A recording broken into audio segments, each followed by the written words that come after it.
Well, what is going on, everybody? It's the France, and we're here for our Monday Night Raw review for July 8th, 2019. This show going off the air about 10 minutes ago. This show is the second show in the Paul Heyman era. I think people are starting to realize after 2 weeks that nothing is going to change. Nothing has changed. This show was terrible. Last week's show was terrible. Oh, by the way, we had Zelina Vega and Andrade versus Becky Lynch and Seth Rollins to open the show. You want to know how they had this match? A mixed tag elimination match. So instead of just having one fall to a finish, you had a mixed tag elimination match. How does that fucking work? Doesn't. You had Zelina tap out. And then it came down to a one-on-one match with Becky. With Zelina was still on the outside, and Becky was on the apron still. There was no way to have so. What if this is my question is so if Andrade pinned Seth Rollins, the match was over? Are you kidding me? This makes no sense whatsoever. But that's what they went with. Instead of just giving us Seth Rollins versus and Andrade versus Seth Rollins and Becky versus Andrade and Zelina, you gave us an elimination match, which made absolutely no motherfucking sense. By the way, as I mentioned on Unscripted yesterday, go check that out on the channel. It is there along with Raw, SmackDown, NXT for last week. I mentioned how there were two segments that Paul Heyman was a part of last week. The opening match, which by the way, they beat you over the head with it again, and Bobby Lashley did not sell his injuries whatsoever. Comes out tonight and just squashes Rey Mysterio in about 60 seconds. But anyway, the other segment he was a part of was Mike and Maria Kanellis and the I'm pregnant, and I don't know how I could be pregnant because I don't think you're man enough. We all knew where this was going, and I don't know why we would go down this route. And they continued it this week with at least two backstage skits where Mike Kanellis came in and they're both telling each other they love them, and she wants pickles and ice cream. He says low fat about the ice cream. She goes off on him about you saying I'm fat. Come back later, he has the pickles and ice cream. She's like, I can't eat that because it'd make me fat, and she's all emotional and stuff. I'm a guy, I've never been pregnant, so I don't know how well that goes on that early. And she mentions that I don't even know if you're the father of this child. We all knew they were going that route. This is a Paul Heyman thing. Paul Heyman's fingerprints are all over this segment. If this is the best Paul Heyman can come up with, do you really want Paul Heyman to take over the entire fucking show? And on top of that, the main event, which they build Becky and Seth Rollins as a double main event. I'm sorry, you don't have a double main event be the curtain jerker for your show. You don't have one half of your double main event opening the fucking show. A double main event is the last two matches in a pay-per-view, or the last two matches and last two fights in a UFC pay-per-view, the last two matches in a boxing pay-per-view. That's a double main event. Not, oh, we have a double main event, and it's going to be Seth Rollins and Becky Lynch, but they're going to open the show, and the other one's going to be three-fourths of the Undertaker Roman Reigns versus Drew McIntyre and Shane McMahon match coming into Extreme Rules. The only difference was Shane McMahon was going to pick Roman Reigns' partner. And when we got to the main event and they introduced this guy, gave him some generic music. He was a janitor coming out with a janitor's onesie on, or whatever the fuck you call that, a janitor's suit on, and they lucha to a mask. There was three things that I thought. One of the Lucha House Party, but a little bit too tall, or Cedric Alexander. And I'll give you about the rest of the show to guess who they picked. Absolute garbage. If it comes out that Paul Heyman came up with this entire, let's decide who's going to be the wrestler of the mask. Again, why should Paul Heyman be in charge of Monday Night Raw? This was absolute fucking bogus bullshit. Why would anybody expect anything better from WWE? Let's see what else happened on this show. Oh, that's right. We had a Beat the Clock challenge. Beat the Clock challenge. Alexa Bliss is out with an illness. So that Nikki Cross, it was supposed to be Braun Strowman and Alexa Bliss at a pizza event that they had earlier in the day. But Braun Strowman got pulled and they put Nikki Cross in. Then they pulled Alexa Bliss and put Baron Corbin in there because Alexa Bliss is sick. Her hoping she can make it to Extreme Rules, but we know how WWE things go, she might not. I don't know. But they had a beat the clock challenge, Bayley and Nikki Cross. Bayley faced Sarah Logan, Nikki Cross faced Dana Brooke. Who do you think was gonna win this beat the clock challenge? Yeah, ding ding ding. If you said Nikki Cross, who's up there in the corner, you were absolutely right. Especially with the fact that Sarah Logan, who is actually a pretty good wrestler and has seemed to gotten herself into, she looked a lot in better shape this time around than the last time we saw her, which was 3 or 4 months ago. Yes, we have not seen Sarah Logan on WWE's Raw television since the brand split, since the Superstar shakeup. And Liv Morgan was sent to Raw, to SmackDown, and Ruby Riott went on to the injury mend with, I think, double shoulder surgery? Yeah. But she was here, she looked good against Bayley, and she ended up losing that match. Also, we had Ricochet. Remember what happened with Ricochet in the main event last week? Won a match after getting fucked over in the match before they started it over, only to get beat down by the club at the end of the night. Well, let's have Ricochet go up against Luke Gallows. By the way, the club signed 5-year deals, new 5-year deals recently. We don't know when, but they signed new 5-year deals. What's the first thing you do with these guys? Oh, gee, I don't know. Ricochet beats both of them. Embarrasses them both in front of AJ Styles, who he's facing at the pay-per-view on Sunday, the night after Fight for the Fallen, by the way, where we have SCU versus the Lucha Bros. We have the Young Bucks versus the Rhodes Brothers. We have Kenny Omega versus Shima. A 6-man tag match with Darby Allin, MJF, Shawn Spears, Sammy Guevara, Jimmy Havoc, and Joey Janela. You have what's coming on going into Extreme Rules. Why do you think Ricochet versus AJ Styles is happening at Extreme Rules? Because of the night before. By the way, they do have Evolve going on. They actually had a promo for that tonight as well. So, yeah, that's exactly why that's happening, is because Fight for the Fallen is happening at that same time. This was not a good show. You beat the clock challenges, which, Ricochet embarrassing both members of the club before getting beat down by the entire club itself. The Viking Raiders being in a match that was a squash against who, I don't even fucking know. Colin Justin and the Justins, which really, that's the best you can come up with, is Colin Justin and Devin Justin. That is so lame. Give them at least last names. That's just terrible. The Justin twins. I don't even think that's a real last name. That's first names. Let's see. We had Cesaro beat up on No Way Jose again. When No Way Jose is on my screen for anything, I don't care. Just get through this show because this show was, again, pathetic. Becky Lynch and Seth Rollins versus Andrade and Zelina. Zelina taps out, and quite quick, we go to commercial break. We come back, and it's a one-on-one match. Okay, whatever. Well, before we go to break, I forgot. Zelina taps out, and where the timekeeper's area is, that little space where people can leave and exit or come in. Lacey Evans shows up, and her and Becky Lynch go at it for a bit until they can finally get broken up. We go to commercial break. We come back. Becky is to sit on the apron the entire time, and the rest of this match is a one-on-one match. So again, what's the fucking point? Why couldn't you just give us a match where Becky taps out on Zelina? You could have just did this simply. You had Becky versus Zelina, and then Seth versus Andrade, and you would have had the same exact effect. There was no reason to have an elimination match and a mixed tag match. This is an Impact Wrestling where they're doing intergender wrestling and actually setting the bar for intergender wrestling. This is WWE, where they're not going to do intergender wrestling because the sponsors say no. So having Becky Lynch and Seth Rollins take on these two in a elimination match was only an excuse to get us a commercial break. It's becoming clear and clear every single week. You have these matches, 5 to 3 falls, elimination, stupid shit like that. It's just absolutely fucking so pathetic. I'm gonna shout out the Con Man because I checked into his stream and when he was talking about this, but yeah, the Kofi Kingston from the Gauntlet match that he lost, but he thought he made it to WrestleMania and then he lost because Daniel Bryan was the final man.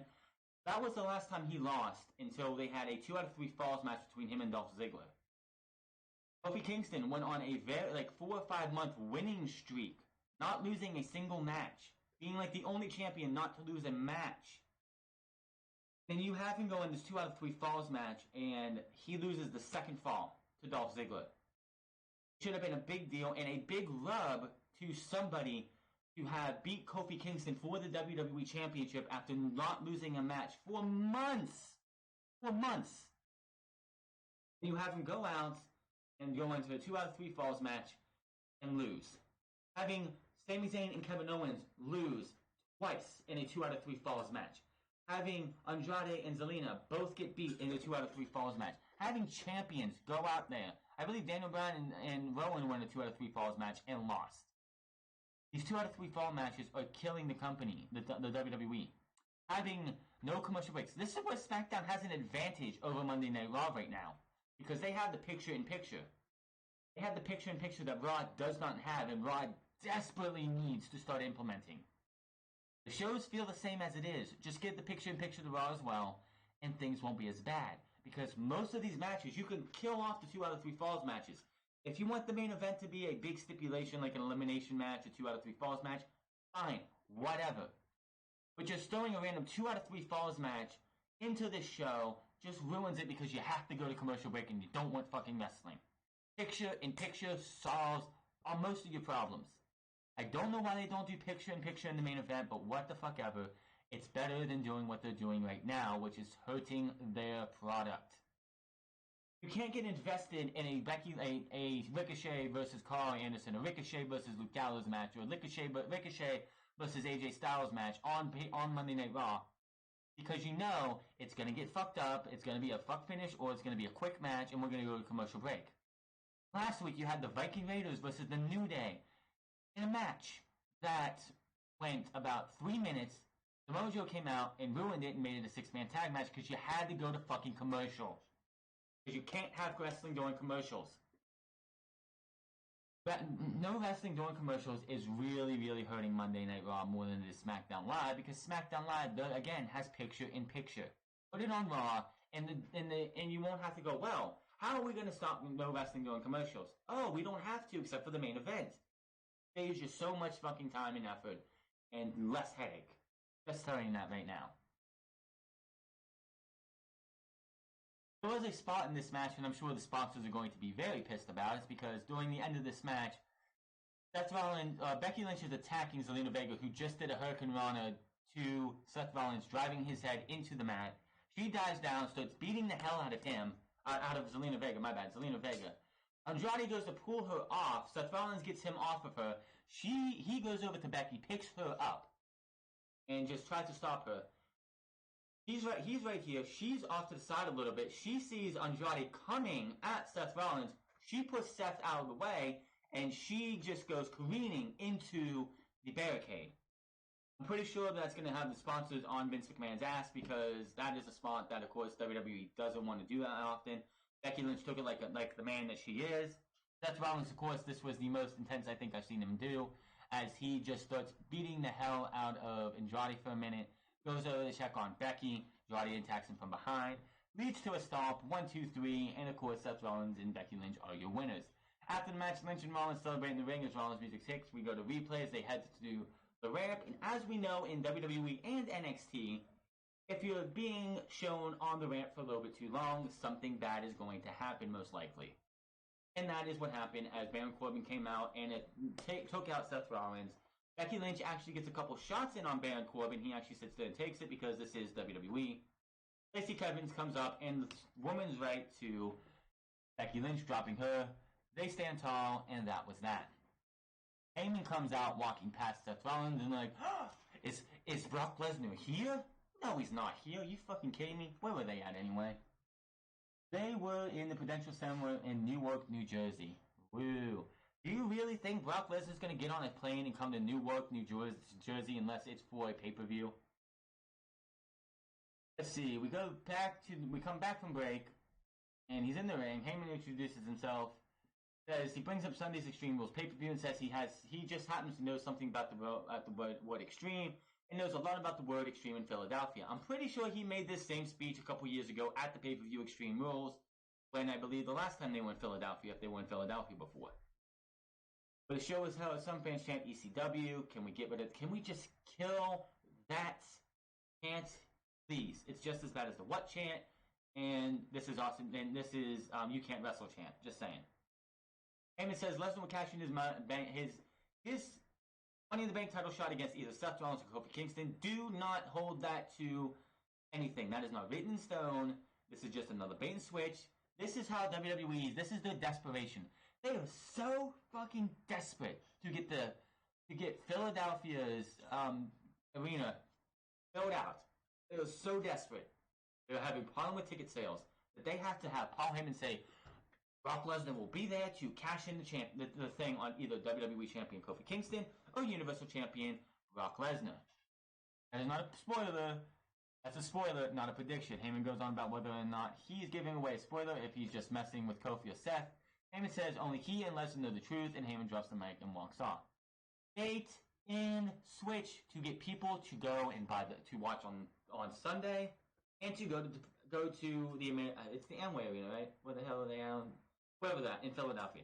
It's so people will buy tickets. It's like, oh my God, Brock Lesnar's going to cash in. I've got to be there, and then he doesn't show up. Don't fall for it. There's no way you're going to have Brock Lesnar come to a B-level pay-per-view just to cash in. That's going to be SummerSlam or WrestleMania next year.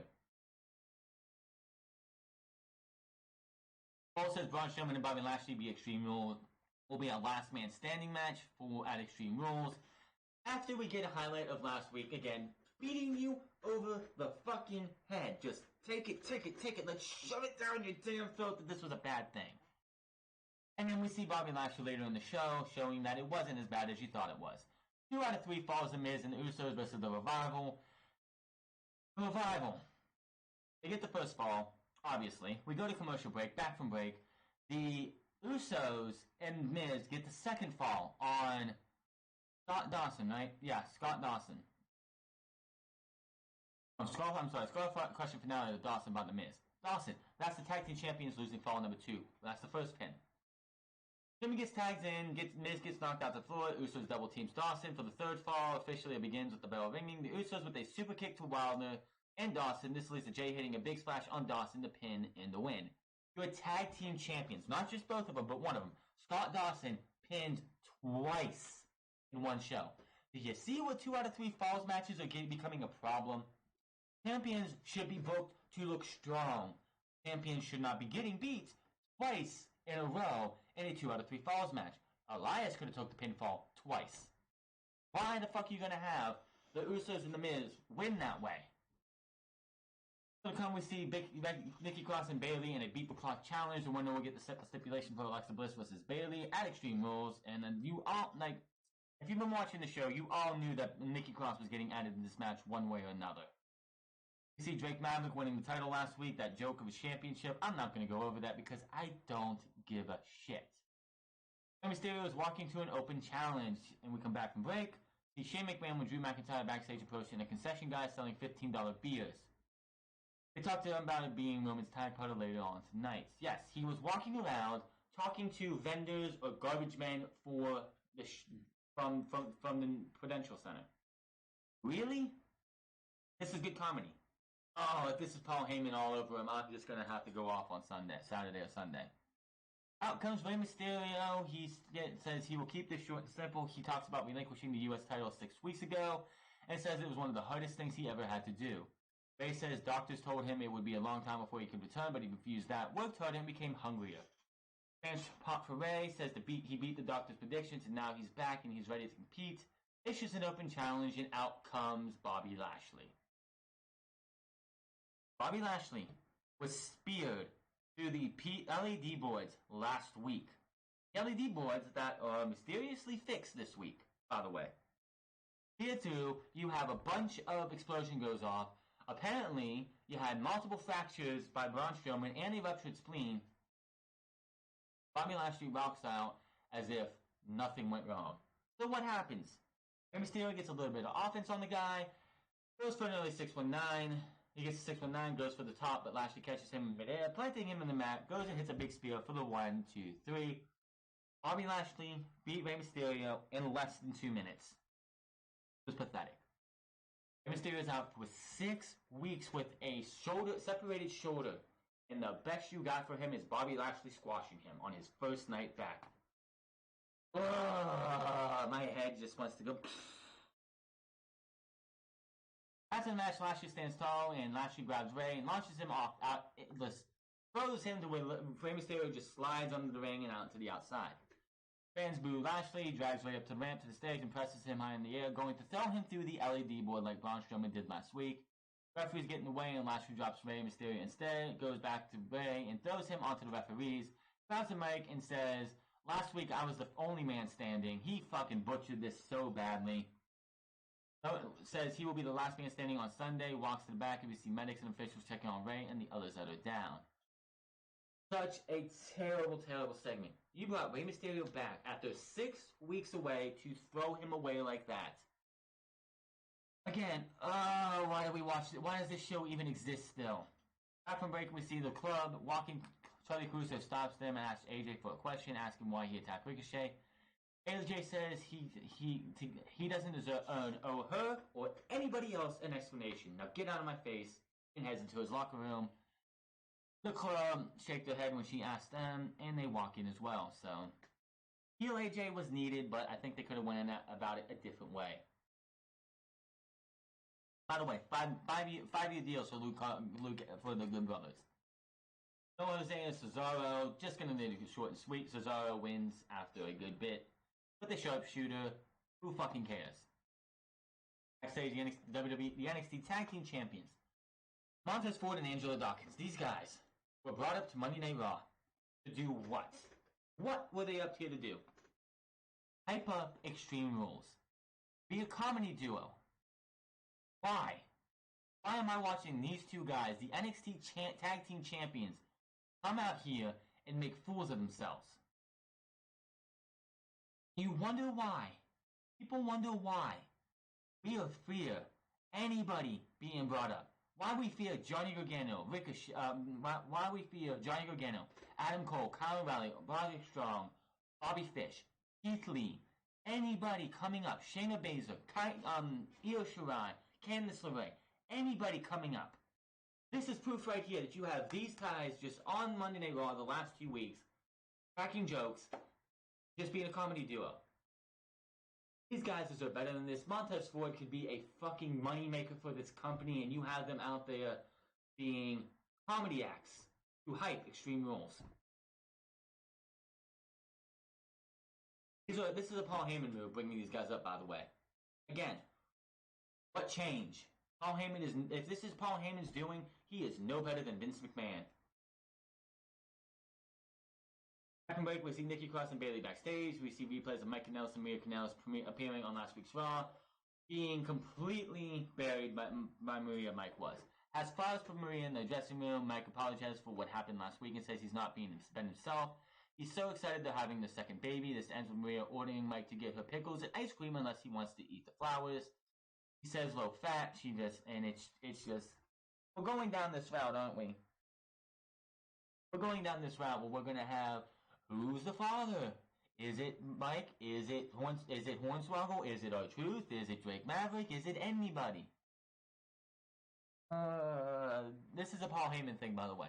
This segment alone shows that Paul Heyman is not going to be able to fix Monday Night Raw. If this was his idea, this is fucking awful. Michael Cole talks with SmackDown Live Women's Champion Bayley and Nikki Cross via split screen because this was necessary. Cross says she owes everything to Alexa Bliss and has to win this for her tonight. Cross doesn't know where she'd be without Bliss. Probably in a better position. Probably not. Cross has heard enough of Bayley running down Bliss. Cross says Bliss was right about Bayley being jealous. Cross threatens to shut Bayley up. Cole goes over the rules of tonight's Beat the Clock Challenge and reveals it will be Bayley versus Sarah Logan and Cross versus Dana Brooke. Bayley is confident about facing Logan. Cross says Dana may be bigger, stronger than her, but she's not tougher, and Cross will do anything for Bliss. Cross tells Bayley to let's play. Viking Raiders backstage, we go to commercial break. We had more for the 24/7 joke. Moving on, and then we had the Viking Raiders squash Colin, the Justin twins, and what a name. Colin Justin and Devin Justin. Whoever came up with the names needs to be fucking fired. Squash match by the Viking Raiders would hit Thor's hammer for the 1, 2, 3. Moving on here. After the match, group of superstars hit the ring chasing Drake Maverick. The Raiders destroy a few superstars. And then others put on the brakes. R-Truth enters the ring, but he's backed down by the Raiders after trying to stand up to them. Drake runs off through the crowd with the superstars chasing him, and that is that. Who cares? Back from break, and we see Roman Reigns with Charlie Caruso backstage, asking if he has an idea who Shane will pick for his partner tonight. Reigns doesn't have a headline for Charlie, but she's the only one. But says the only one playing his mind games tonight is his team. Okay, you know what? I don't care.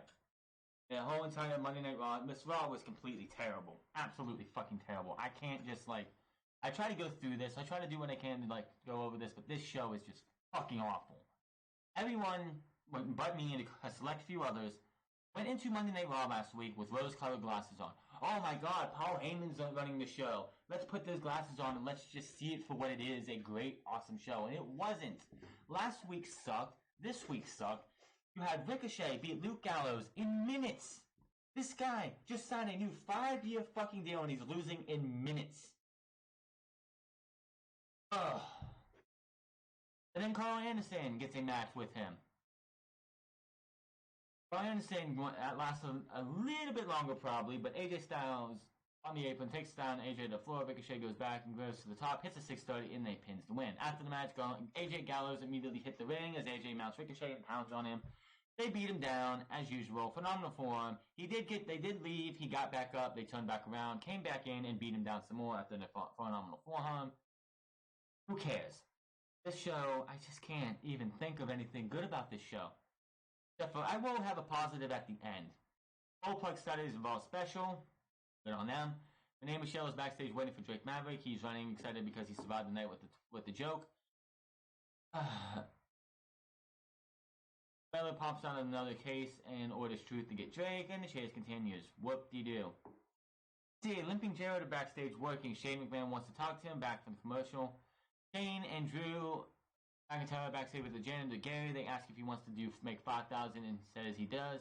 Could do anything for 5,000. I mean, hell, I would too. If you offered me $5,000 as long as it was in the limit of the law, I would do something for $5,000. I don't know about you, and if I, wouldn't end up in the hospital as well. They want him to team with Rowan, but he's not sure if he can wrestle. Shane tells him to just stand there. They will do all the rest. Gary says that sounds good to him, and they shake on it. Shane says he will be get Gary a match to wrestle under because WWE is known worldwide, and they don't want that to become a problem for him. So, yeah. Here's the thing.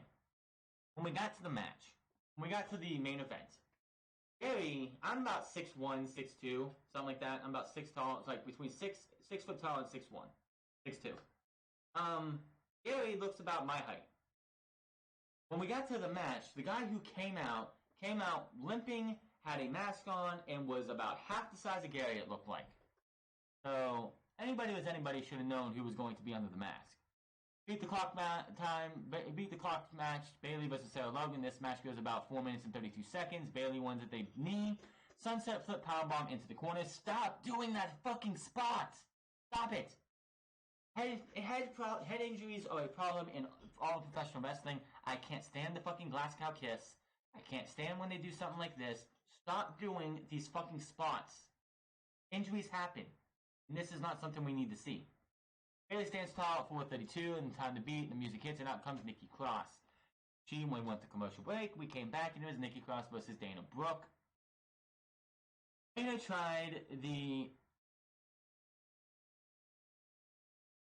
Brooke came out, and she tried to do a heel tactic, which is get out of the ring and just stall time. She did that about twice. She went over and hung out with Bayley. But this match had about 1:50 left with the Purge neck breaker for the 1, 2, 3. So Nikki Cross is your winner. She celebrates as her music hits. She will be picked in stipulation for Bliss versus Bayley and Extreme Rules. Cross wants Bayley in the match and in the ring because she wants to say something to her face. And I'm like, well, she's right there, so you can't just say it to her then? Paisley's commentary says he's going to get answers from Seth Rollins and Becky Lynch because I don't know why. Maybe had to go get a quickie with Carmella in the middle of Monday Night Raw. Who the fuck knows? Cross announces that SmackDown Women's Title match Extreme Rules will be a 2-on-1 handicap match. So, You're going to try and find another way for Alexa Bliss to be screwed out of her match. But Cross says she's going to help Bliss take the title. Cross tells Bayley to go find a friend of her own, someone that to slap some sense into her. So they tease Sasha Banks returning tonight. Don't be surprised if Sasha Banks makes her return on Sunday. Bayley slaps Cross to the mat. Cross gets back up, but Bayley drops her with the Bayley belly. Bayley goes to top and delivers an elbow to Cross as some fans boo. Yes, fans are booing Bayley for attacking Nikki Cross, who's tried to play a pseudo heel babyface role. I don't fucking know. Mike and Maria Kanellis backstage again. He brings the stuff in. She doesn't want to be fat.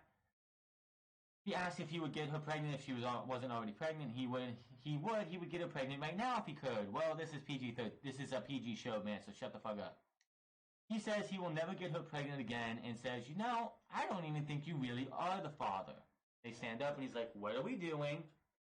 He screams, look what you've done to me, and he goes away. So, yes. We're going down the who's the father angle. This is Paul Heyman, by the way, guys. This is Paul Heyman's design. This is Paul Heyman's storyline. Yeah. Corey Graves is backstage with Seth Rollins and Becky Lynch, and cuts Graves off, knocks him, and is confident about their win at Extreme Rules because he asked them both, Seth, how are you going to feel if Becky Lynch loses your championship? And Becky, how do you feel when Seth Rollins disappoints you and costs you and his championship? Calls him Mr. Emo Head and walks off. Rollins laughs and says what she said, walks off after her. So, yeah, not a good segment. They have zero chemistry. Absolutely zero fucking stage present chemistry. I can't even tell you how terrible they are. Mike and Maria Kanellis have more chemistry than Seth Rollins and Becky Lynch, and that's saying something. We see the segment from Joe and Kofi Kingston last week, and then we had the Street Profits backstage again, plugging the Extreme Rules pay-per-view, being a comedy duo as usual. Montez Ford wanted to impersonate The Rock, and Angelo Dawkins chastised them about that, and really nothing else. Why are these guys on the main roster? Get these guys in the ring, or keep them in NXT. Reigns and Gary versus Drew McIntyre and Shane McMahon. Reigns waits in the ring as to take the mic. Shane calls for him to give him the proper introduction. Shane taunts Reigns about the win at Super Showdown and says that will happen tonight. Shane says they will then put Reigns and Undertaker down on the ground on Sunday. So Shane McMahon was in a main event match. And it was kind of funny. I did put Cedric Alexander on the list when I put it on Twitter, and now But anyway, with Seth Rollins, Becky Lynch, Ricochet, AJ Styles, The Club, Viking Raiders, and so many more. But you have Shane McMahon wrestling in the main event. Drew says Reigns acts like he's a good guy and some kind of role model, but he has no respect for Shane or authority, only himself. Drew promises that tonight will end on Sunday. He is going to beat respect into Reigns. Fans respond with a what treatment. Drew tells them to shut up their mouths and listen to Shane. Shane says he's finally found the right partner for Reigns, and out comes a 5th grade spelling bee champion, the 3-time Prudential Center Employee of the Month, Gary the Goat Garbutt. He comes out limping to the ring and wearing a lucha mask, and you could tell right away it was not the guy they talked to earlier. Bathroom break and the bell rings. Reigns unloads. Pretty much what comes down to is Gary ends up getting tagged in. Drew brings Gary in. He lands hard. Shane tags in. Gary scrambles to retreat. Gary decks Shane out of nowhere with a springboard, a jumping enziguri.